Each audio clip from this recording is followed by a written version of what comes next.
నమస్కారం. Jyotiba TV news కి స్వాగతం. హెడ్లైన్ చూద్దాం.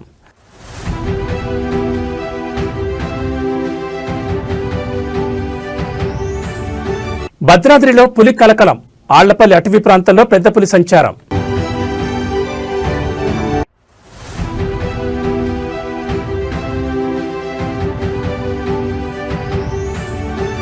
అమరావతి టు క్వాంటమ్ వ్యాలీ ప్రపంచ ఐటీ పట్టణంలో మెరవనున్న ఏపీ రాజధాని.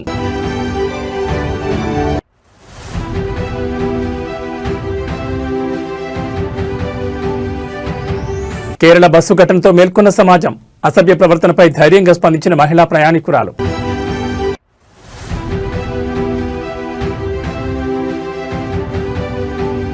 టీ20 వరల్డ్ కప్ 2026లో నేటి నుంచి అసలైన మధ్య టాప్ 8 జట్ల మధ్య హోరాహోరీ పోరుకు సర్వం సిద్ధం.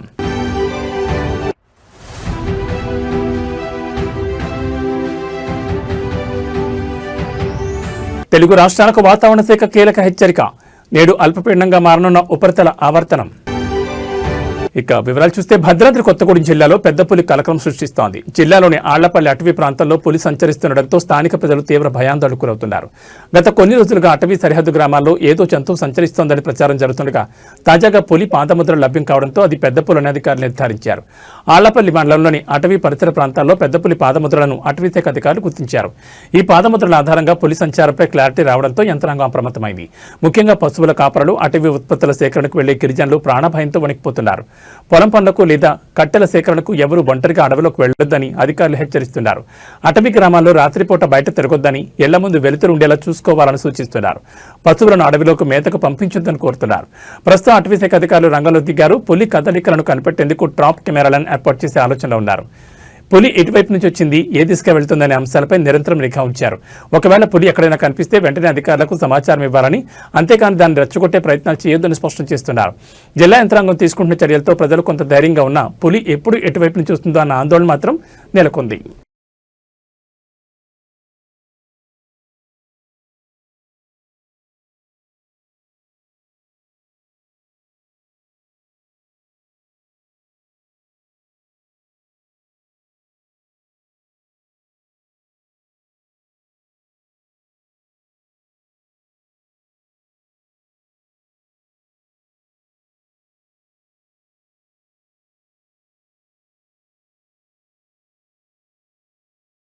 తెలంగాణలో ఆధ్యాత్మిక వైభవం వెల్లివిరుస్తోంది. స్వయంభూ క్షేత్రం యాదగిరిగుట్టలో శ్రీ లక్ష్మీ నరసింహస్వామివారి వార్షిక బ్రహ్మోత్సవాలు అత్యంత వైభవంగా కొనసాగుతున్నాయి.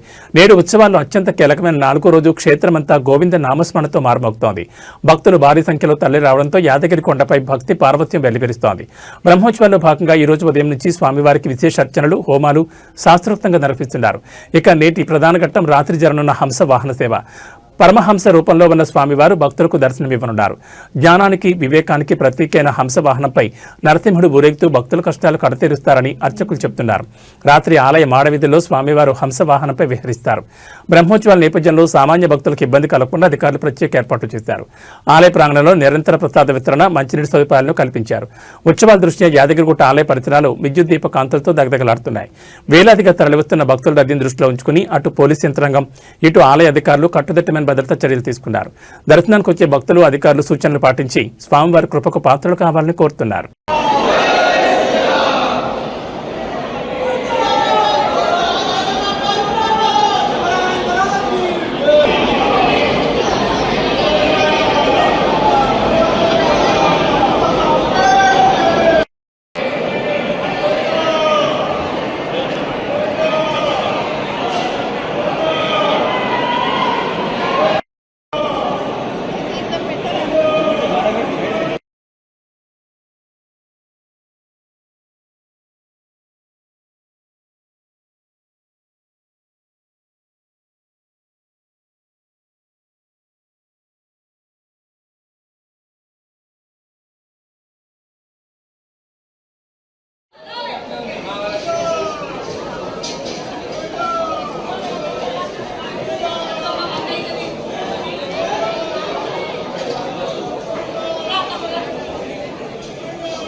Hyderabad Nampally state forensic science ల్యాబొరేటరీలో జరిగిన భారీ అగ్ని ప్రమాదం కేసులో షాకింగ్ నిజాలు వెలుగులోకి వచ్చాయి.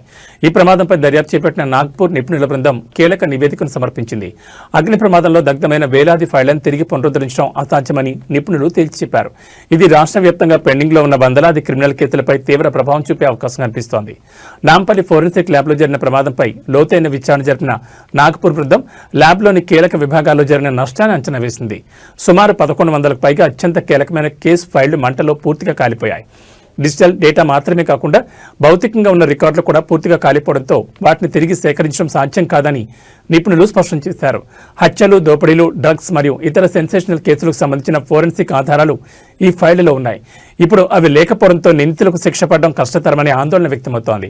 ఫోరెన్సిక్ నివేదికలే కోర్టులో ప్రధాన ఆధారాలుగా నిలుస్తాయి. అటువంటి కీలక డేటా మాయమవ్వడం న్యాయ వ్యవస్థకు పెద్ద సవాల్గా మారింది. నాగపూర్ బృందం ఇచ్చిన ఈ నివేదికతో ఇప్పుడు తదుపరి చర్యలు ఎలా ఉంటాయనేది ఉత్కంఠగా మారింది. పోలీసులు ఇప్పుడు ప్రత్యామ్నాయ ఆధారాల కోసం ప్రయత్నిస్తున్నప్పటికీ 1100 ఫైళ్ల డేటా రికవరీ కాకపోవడం తీరని లోటుగా మారుతోంది.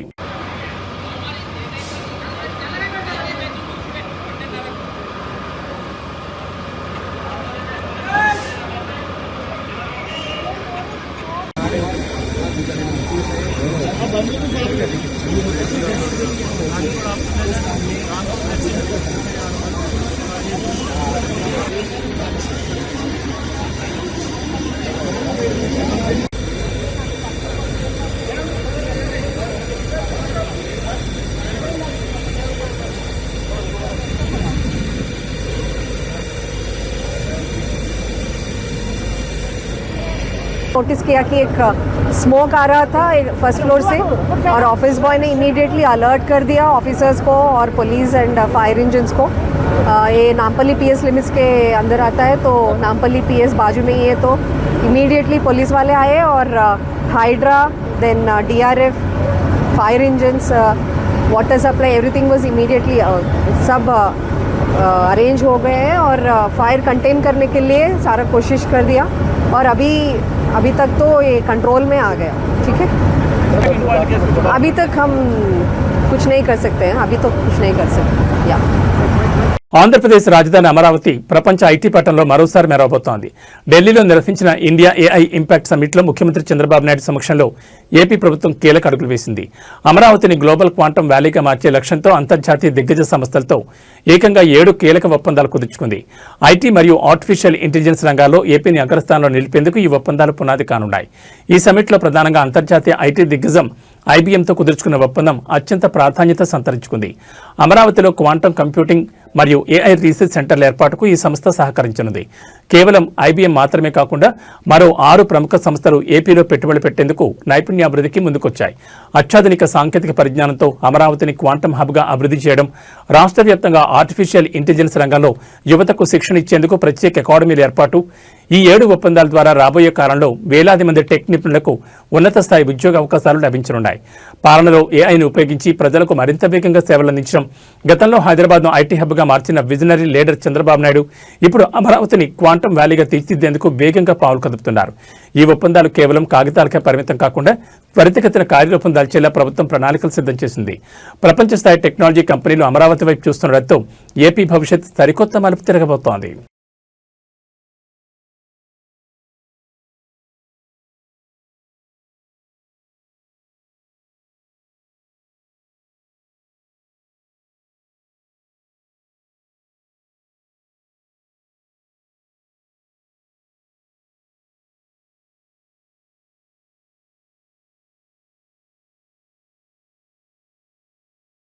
In Andhra Pradesh, we are having Amaravati centric. First time quantum computer we have launched there. As on today, all of us are talking Silicon Valley. Tomorrow, people are going to talk all over the world Quantum Valley. That is Andhra Pradesh. That is in Amaravati. If you name, yesterday, Google chief has announced Google is investing $15 billion in Visakhapatnam. AI and also data center, 1 gigawatt. Now so many companies are coming to start data centers in Visakhapatnam. Visakhapatnam is going to become data hub and also connecting sea cable to different parts of the world, particularly USA and other parts. Now in Amaravati we have started quantum computing. Now another 2 years time we are going to produce quantum computers also. That ecosystem we are emerging. Now you name anything. Historically if you see, governments are lagging behind. Today our Honorable Prime Minister is leading. When a policy maker of the nation will have a passion to do things, then automatically it will happen. That is the order of the day today. Even in Andhra Pradesh, we are having all my government historical records. It is online. Current data we are updating regularly. We are integrating central government, state government data.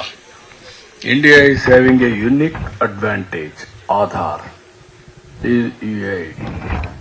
Any identification real time you can do anywhere in the country. That is the biggest advantage. Now we have seen UPI. Now we are number one in digital transactions in the world. We have masterized that also. Now if you can go next level AI, we can do wonders.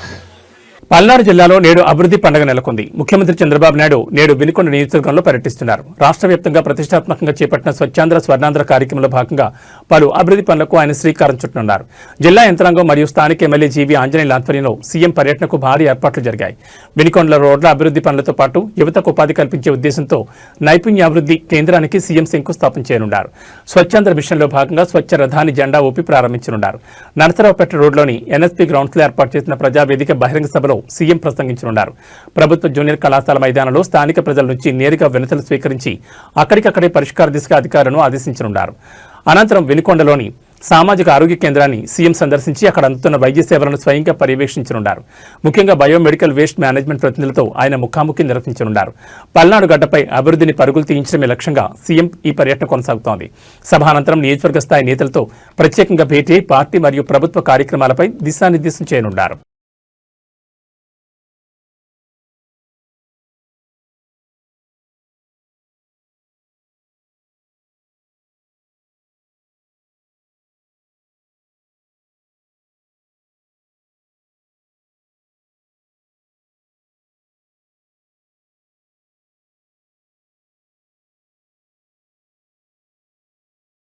పవిత్ర రంజాన్ మాసం సందర్భంగా ఆంధ్రప్రదేశ్ రాష్ట్రంలోని ముస్లిం న్యాయశాఖ ఉద్యోగులకు AP high court కీలకమైన ఊరటనిచ్చింది.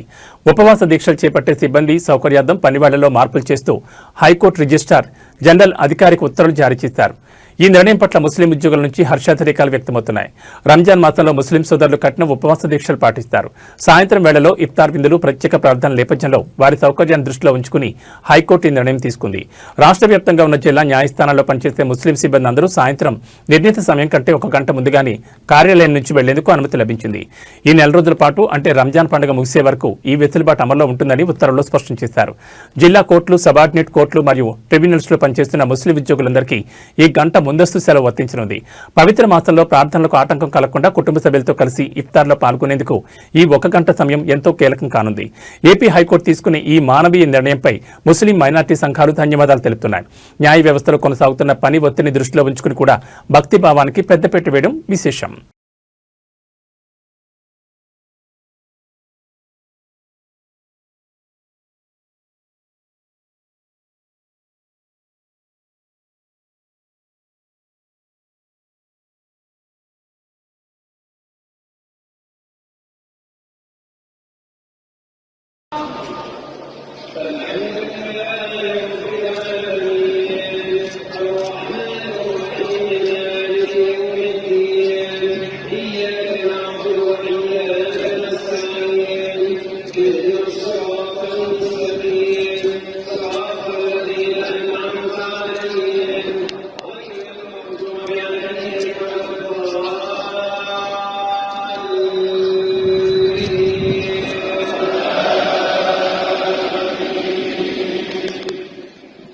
ఇటీవల కేరళ ప్రభుత్వ బస్సులో ఒక మహిళపై వృద్ధుడు అసభ్యంగా ప్రవర్తించిన ఘటన సోషల్ మీడియాలో ఎంతలా వైరల్ అయిందో మనందరం చూసాం.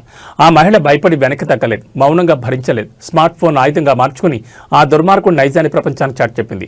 ఈ ఘటన మనకు ఒక గొప్ప పాఠాన్ని నేర్పిస్తోంది. మహిళలందరికీ మా తరపున ఒకే విన్నపం, మీరు ఎప్పుడైనా ఎక్కడైనా ఇటువంటి అసభ్యకర ప్రవర్తన ఎదుర్కొంటే అస్సలు మౌనంగా ఉండకండి. మీకు రక్షణగా అనిపిస్తే ఆ ప్రవర్తన అక్కడికక్కడే ఖండించండి. నిందితుని గట్టిగా నిలదీయండి. మీ ఫోన్ తీసి వీడియో లేదా ఆడియో రికార్డ్ చేయండి. డిజిటల్ సాక్ష్యం ఉంటే నిందితుడు తప్పించుకోలేడు. తోటి ప్రయాణికులకు లేదా చుట్టుపక్కల వారికి ఈ విషయాన్ని తెలియచేయండి. నిందితుని సమాజం ముందు దోషిగా నిలబెట్టండి. గుర్తించుకోండి, మీ మౌనం నిందితులకు మరింత ధైర్యాన్ని ఇస్తుంది. మీ మౌనం వారిని కాపాడుతుంది తప్ప మిమ్మల్ని కాదు. ప్రభుత్వాలు చట్టాలు చేస్తాయి, పోలీసులు రక్షణ కల్పిస్తారు. కానీ క్షేత్రస్థాయిలో మీరు ధైర్యంగా స్పందించినప్పుడే ఆ చట్టాలకు బలం చేకూరుతుంది. భయం వద్దు, బాధ్యతగా నిలబడండి.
ഇതിക്കെന്റെ അനിത്ര തുറന്നോടാ വെള്ളം കുപ്പഴം വെള്ളം ഉടുപ്പിട്ടോണ്ട് വന്ന് ഇവിടെ കോപ്പരം കാണിക്കല്ലേ കാണിക്കല്ലേടാ നീ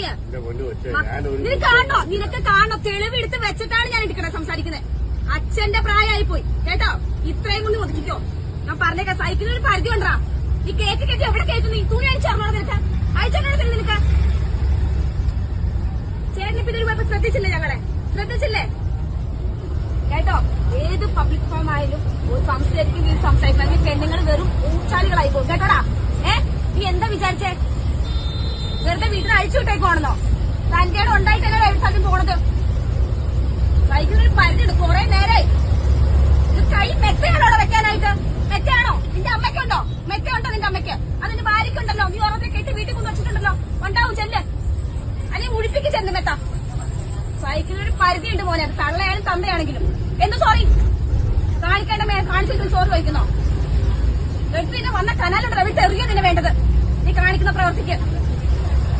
ഇപ്പൊ ഞാനൊരു യൂട്യൂബറാ, ഞാൻ എത്ര വീഡിയോ ഇടട്ടെ, നീ അടിച്ചു നോക്ക. അല്ലാന്ന് പ്ലേ ബട്ടൺ കിട്ടൊരു യൂട്യൂബ് ചാനൽ ഞാനിപ്പോ ലൈവ് ഇട്ട ലക്ഷക്കണക്കിന് ആളാ ലൈവിൽ വരുന്നത്. ഞാൻ എന്നാണ് దేశవ్యాప్తంగా పెళ్లిళ్ల సీజన్ సందడి మొదలైంది. శుభకార్యాల వేళ బంగారం కొనుగోలు చేయాలనుకునే వారికి మార్కెట్ నుంచి మిశ్రమ వార్తలు అందుతున్నాయి.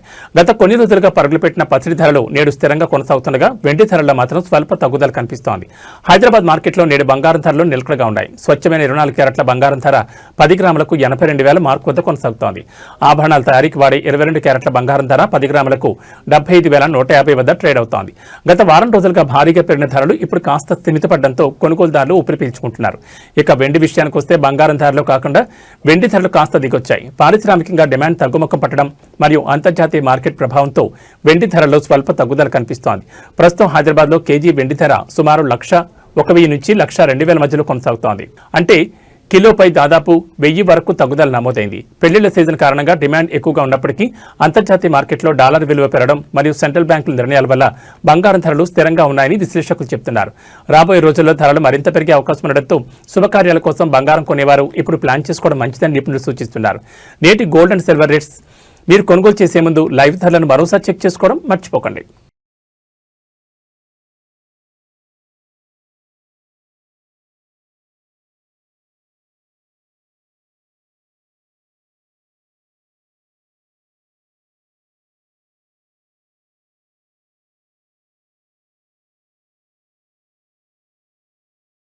వెండి తెరపై తనకంటూ ఒక ప్రత్యేక గుర్తింపు తెచ్చుకున్న హీరో నవీన్ చంద్ర వరుస విజయాలతో దూసుకుపోతున్నారు. ఇటీవల థియేటర్లో విడుదలై ప్రేక్షకులు తెలియజేసిన ఆయన తాజా చిత్రం హనీ ఇప్పుడు డిజిటల్ ప్లాట్ఫామ్ పై సందడి చేసేందుకు సిద్ధమవుతోంది. పలాస 1978 ఫేమ్ కరుణకుమార్ దర్శకత్వంలో తెరకెక్కిన ఈ సైకాలజికల్ హర్రర్ థ్రిల్లర్ థియేటర్లో విడుదలై కేవలం 20 రోజుల్లోనే ఓటీటీలోకి వస్తుండటంతో సినీ ప్రియుల్లో ఆసక్తి నెలకొంది.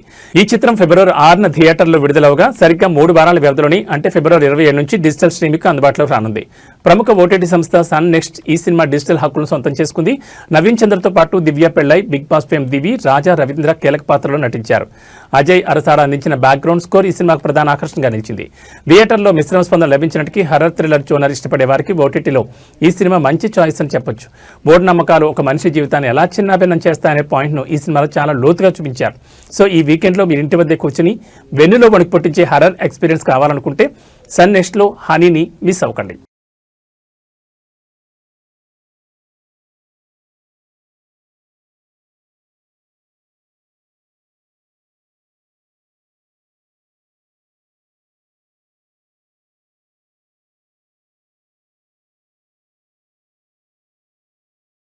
T20 వరల్డ్ కప్ 2026లో అసలైన మధ్య నేటి నుంచి మొదలవుతోంది. గ్రూప్ దశ ముగిసి ఇప్పుడు టాప్ 8 జట్ల మధ్య హోరాహోరీ పోరుకు రంగం సిద్ధమైంది. నేటి నుంచి సూపర్ 8 సమరం ప్రారంభం కానుంది. తొలి పోరులోనే మాజీ ఛాంపియన్ పాకిస్తాన్, పటిష్టమైన న్యూజిలాండ్ జట్లు తలపడనున్నాయి. సెమీ సిరీస్లో నిలవాలంటే ఈ మ్యాచ్ 2 జట్లకు అత్యంత కీలకం కానుంది. సూపర్ 8లో భాగంగా జరుగుతున్న ఈ తొలి మ్యాచ్పై సర్వత్రా ఆసక్తి నెలకొంది. పాకిస్తాన్ తన పేస్ విభాగంపై ఆశలు పెట్టుకోగా కివీస్ జట్టు తమ నిలకడైన ఆట తీరుతో దెబ్బ కొట్టాలని చూస్తోంది.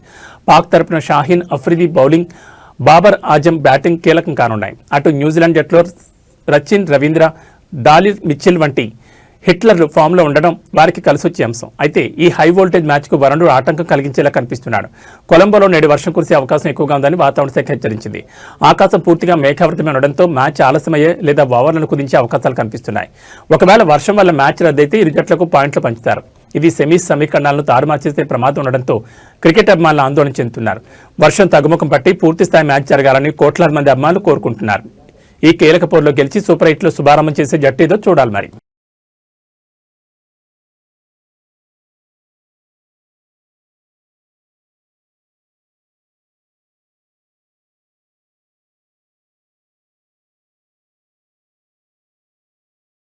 తెలుగు రాష్ట్రాల ప్రజలకు వాతావరణ శాఖ కీలక హెచ్చరిక జారీ చేసింది. బంగాళాఖాతంలో ఏర్పడిన ఉపరితల ఆవర్తనం బలపడి నేడు అల్పపీడనంగా మారే అవకాశం ఉందని వాతావరణ కేంద్రం వెల్లడించింది. దీని ప్రభావంతో ఆంధ్రప్రదేశ్ మరియు తెలంగాణ రాష్ట్రాల్లో రాగల 4 రోజుల పాటు వాతావరణం అస్థిరంగా ఉండనుంది. పలు ప్రాంతాల్లో మోస్తరు నుంచి భారీ వర్షాలు కురిసే అవకాశం ఉందని అధికారులు హెచ్చరిస్తున్నారు. ఉత్తర కోస్తా మరియు దక్షిణ కోస్తా జిల్లాలో గంటకు 40 నుంచి 50 కిలోమీటర్ల వేగంతో ఈదురుగాలులు వీచే అవకాశం ఉంది. మత్స్యకారులు సముద్రంలోకి వేటకు వెళ్లొద్దని విపత్తు నిర్వహణ శాఖ హెచ్చరించింది. తెలంగాణలోని ఉత్తర మరియు తూర్పు జిల్లాలో అక్కడక్కడ ఉరుములు మెరుపులతో కొన్ని వర్షాలు కురిసే అవకాశం ఉంది. ముఖ్యంగా లోతట్టు ప్రాంత ప్రజలు అప్రమత్తంగా ఉండాలని ప్రభుత్వం సూచించింది. రాబోయే 4 రోజులు ప్రయాణాలు చేసేవారు వాతావరణ పరిస్థితులను గమనించాలని అధికారులు కోరుతున్నారు. కోతకొచ్చిన పంటలు, ఆరబోసిన ధాన్యం విషయంలో రైతులు తగిన జాగ్రత్తలు తీసుకోవాలంటున్నారు. భారీ వర్షం కురిసే సమయంలో విద్యుత్ స్తంభాలు చెట్ల కింద ఉండొద్దని సూచిస్తున్నారు. అల్పపీడనం మరింత బలపడి వాయుగుండంగా మారుతుందా లేదా అనేది వాతావరణ శాఖ నిరంతరం పర్యవేక్షిస్తోంది. వాతావరణంలో వచ్చే ఎప్పటికప్పుడు మార్పులను తెలియజేస్తోంది. బంగాళాఖాతంలో అల్పపీడనం వాయుగుండంగా మారి వైజాగ్కి 400 కిలోమీటర్ దూరంలో కొనసాగుతోంది. రాగల 24 గంటల్లో ఇది శ్రీకాకుళం జిల్లాకి దగ్గరగా చేరుకునే సూచనలు కనిపిస్తున్నాయి. ఆ తర్వాత అక్టోబర్ 3న గోపాల్పూర్, పూరి మధ్యలో తీరాన్ని తాకనుంది. శ్రీకాకుళం, విజయనగరం జిల్లాల్లో భారీ వర్షాలను నేడు రాత్రి నుంచి చూడగలము. వైజాగ్లో మోస్తరు వర్షాలు మాత్రమే ఉంటుంది. అక్టోబర్ 2, 3 తేదీల్లో ఉత్తరాంధ్ర జిల్లాలను వర్షాలు ముచ్చెత్తనుంది. దాంతోపాటుగా గోదావరి, మధ్య కోస్తాంధ్ర జిల్లాల్లో అక్కడక్కడ మాత్రమే తేలికపాటి వర్షాలు ఉంటాయి. న్యూస్ ముగించే ముందు హెడ్లైన్స్ మరోసారి.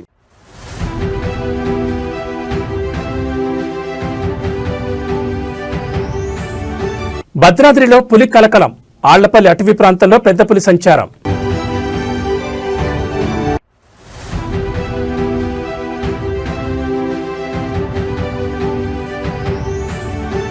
అమరావతి టు క్వాంటమ్ వ్యాలీ, ప్రపంచ ఐటీ పట్టణంలో మెరవనున్న ఏపీ రాజధాని.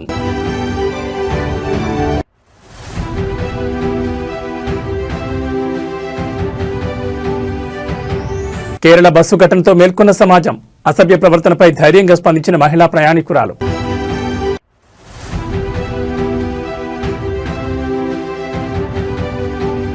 T20 వరల్డ్ కప్ 2026లో నేటి నుంచి అసలైన మధ్య టాప్ 8 జట్ల మధ్య హోరాహోరీ పోరుకు సర్వం సిద్ధం.